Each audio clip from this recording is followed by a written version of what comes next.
Hey, it's Steve here again with a quick episode from a good friend of the show and multiple time guest, Mark Vinet, from his History of North America podcast. Have you ever wondered if there was a group to reach North America before Christopher Columbus?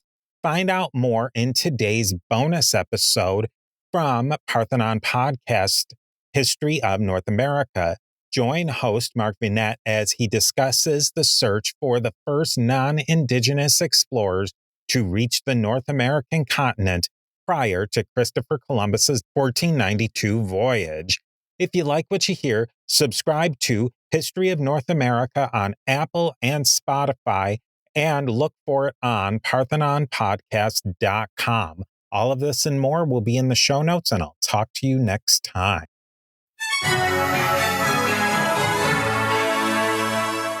Welcome to the History of North America. I'm Mark Vinet. In this episode, we search for the first non-indigenous explorers to reach North America as we examine the many pre-Columbian transoceanic contact theories.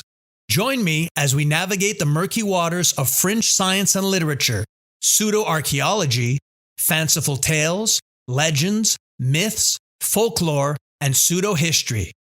Pre-Columbian transoceanic contact theories speculate about possible visits to or interactions with North America, the indigenous peoples of the continent, or both, by people from other non-American continents at a time prior to Christopher Columbus's first voyage to the Caribbean in 1492.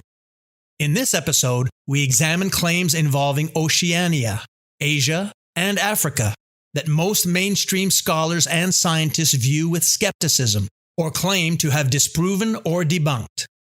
Okay, let's get to it. Researchers have proposed a theory of contact between Hawaiians and the Amerindians of Southern California between 400 and 800 CE.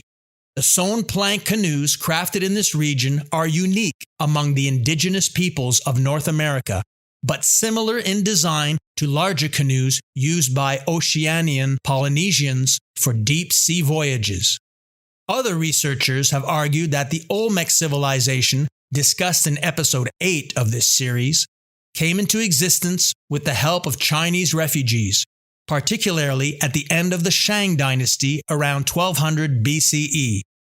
Other claims have been made for early Chinese contact with North America, including one based on 30 ancient BCE coins with a Chinese chronological cycle unearthed in British Columbia.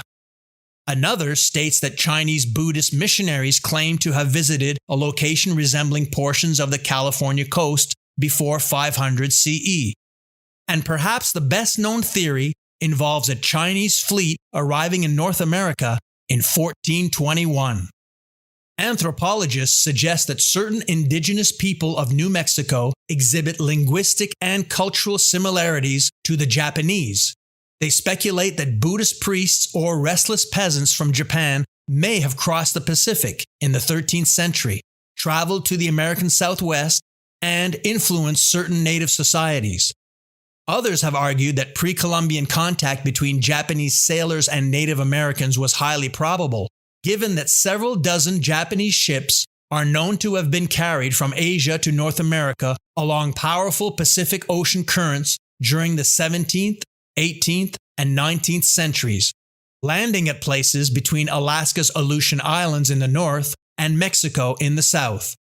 While admitting there is no definitive proof of pre-Columbian contact between Japanese and North Americans, it is thought by some as implausible that such contacts, as outlined above, would have started only after Europeans arrived on the continent and began documenting them.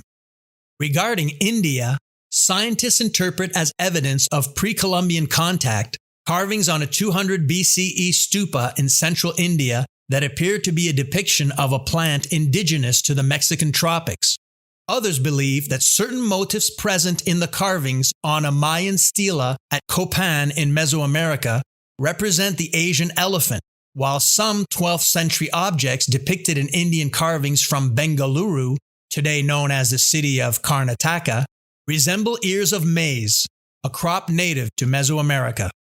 Claims for an African presence in Mexico stem from attributes of the Olmec culture. This idea was first proposed in the mid-19th century.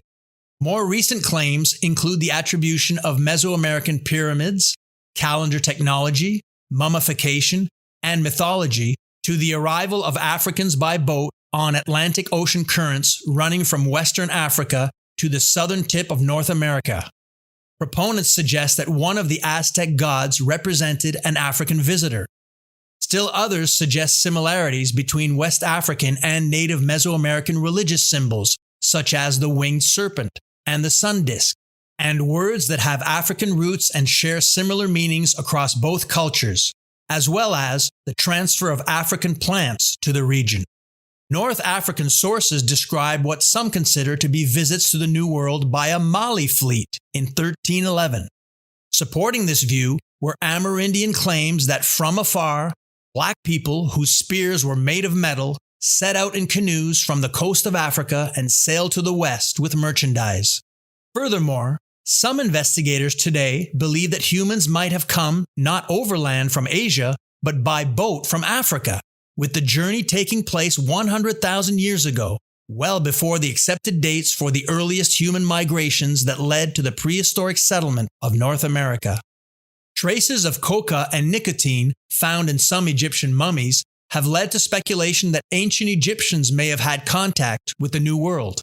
The initial discovery was made after examining the mummy of a priestess. Examination of numerous Sudanese mummies mirrored what was found in the Egyptian mummy. A re-examination in the 1970s of the celebrated mummy of Ramses II also revealed the presence of fragments of tobacco leaves in its abdomen. Claims involving Arab contact are based on early accounts of Muslim expeditions reaching a region thought by some theories to be part of North America. An ancient Arab atlas of the world includes a continent west of the Old World. According to Muslim historians, Arab sailors ventured over the Atlantic Ocean and discovered a previously unknown land in 889 CE and returned with a shipload of valuable treasures. It has been recently proposed that Phoenician sailors discovered the New World in 350 BCE. The Phoenician state of Carthage minted gold coins in that year, bearing a pattern which has been interpreted as a map of the Mediterranean with North America shown to the west across the Atlantic. Some scholars believe that Phoenicians and other Semitic groups had crossed the Atlantic in antiquity, ultimately arriving in North America. This view is supported in part by claims that many geographical place names in the United States have a Semitic origin. Claims involving ancient Judaic contact are based on excavated inscriptions and petroglyphs in the USA that have led some to suggest the possibility that Jewish seafarers may have traveled to America after fleeing the Roman Empire at the end of the Jewish-Roman Wars in the 1st and 2nd centuries CE. Since the first centuries of European colonization of North America and up until the 19th century, several European intellectuals and theologians tried to account for the presence of the Aboriginal population by connecting them to the 10 lost tribes of Israel, who, according to biblical tradition, were deported following the conquest of the Israeli kingdom by the Neo-Assyrian Empire. Starting in the 17th century, theologians published tracts arguing that the native population of North America were descendants of the 10 lost tribes, and contended that the discovery of the alleged long-lost Jews heralded the imminent coming of the biblical Messiah. Join me again next time as we continue our search for the first non-indigenous explorers to reach North America. Check out the YouTube version of this episode, which has accompanying visuals, including maps, charts, timelines, photos, illustrations, and diagrams. Support our channel by watching and clicking on the ads in the video. It costs you nothing, and by doing so, gives us extra credit and encourages, supports, and helps us to create more quality content. Please consider supporting our History of North America series in the following ways. Join our growing community on Patreon. We offer lots of membership benefits, including books and artworks. As you know, I have written many historical nonfiction and fiction books, including exciting international historical mystery and suspense thrillers. One such novel, The Maesta Panels, is set in beautiful Italy, the birthplace of Genoese explorer Christopher Columbus, who is mentioned in this episode. All my books are available in print and digital format on Amazon. If you shop on Amazon for books or anything else, make sure to use our free link so Amazon knows who sent you, thereby giving us extra credit with no supplemental cost to you. All links appear in this show's description and on our website at markvinet.com. Spread the word to family and friends. And remember, all positive ratings, reviews, feedback, and comments are appreciated. This helps us grow and reach new listeners. I'm Mark Vinet, and I hope you enjoyed this episode.